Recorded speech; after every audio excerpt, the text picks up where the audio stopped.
this is not a tradition. We are not handing down his manger. This is not something to be passed around like an old fur or grandma's pearls. While a part of history, it is also part mystery. God in flesh. This is not what we would expect. This is not a habit to be categorized as good or bad, expendable or necessary. This is not a custom of time past that we must simply become accustomed to. This is more than a festival or a celebration. We are not merely hanging up and taking down decorations.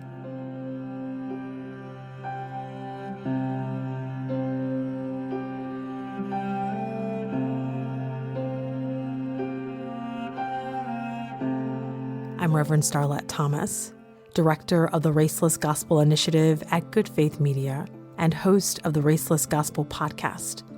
The Advent season is here, and we're delivering this podcast, Jesus is Coming. It's a 4-episode Advent podcast series from us at Good Faith Media. Episode 2, Peace.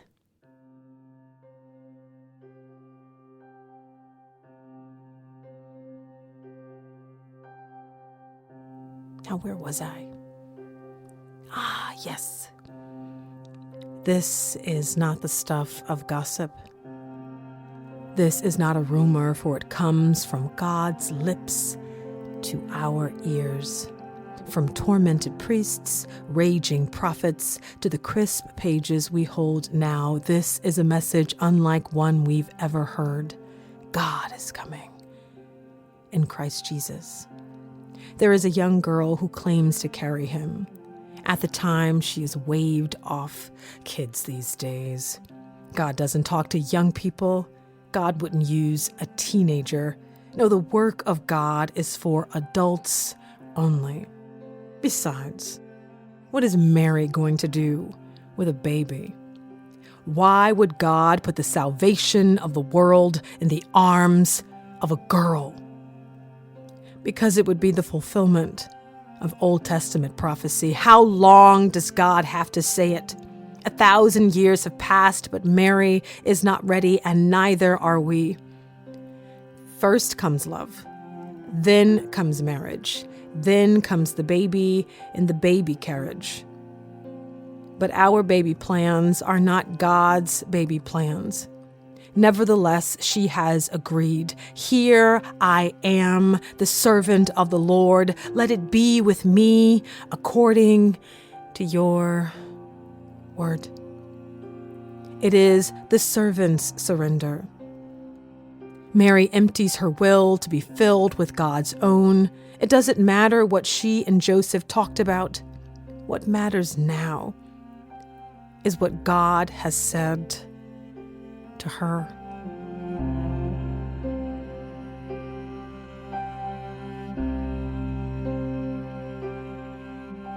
This is his story. The beginning of Christ with us. Jesus has many names. To be sure, he is first Mary's baby and Joseph's boy. They will raise him together. Oh, but King Herod will raise his eyebrows. Though the prophet Isaiah has many names for Jesus, his childhood will be anything but peaceful. From the start, King Herod will see Jesus as a rival for the throne, feeling threatened, and with no name, no physical description, no birth date, he will order the murder of all little boys under the age of 2. Herod will try to kill them all. Red flags up regarding his mental state and so much blood on his hands. King Herod doesn't care about the pain he will cause others so long as he is the only one who can be called king. I imagine Herod beating his chest, shouting at his servants, "I am king. Do you hear me? I am king." He is mumbling under his breath, "I am destined to rule, and some little baby is not going to ruin my reign." Herod will see Jesus as his competition. Seeing red, Herod will want Jesus dead. Jesus will be on Herod's most wanted list, but the prophet Isaiah has a list of his own, which includes Prince of Peace. It was foretold long before Herod, and the pronouncement stands today.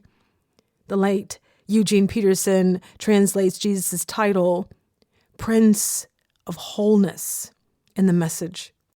He continues, "His ruling authority will grow, and there will be no limits to the wholeness he brings."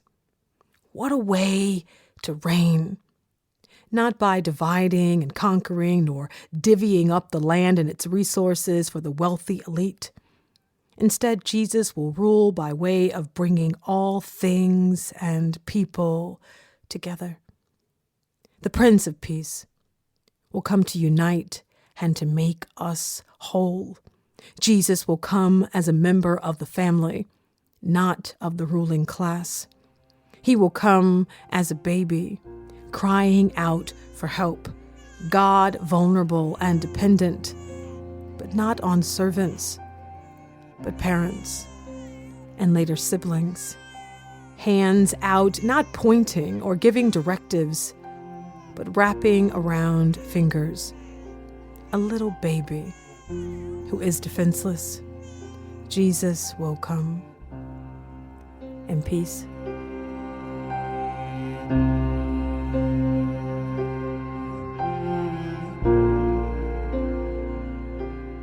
Guess what's coming up in next week's episode? Joy. I'm Reverend Starlette Thomas. Learn more about the kingdom that is coming and the Raceless Gospel Initiative at goodfaithmedia.org.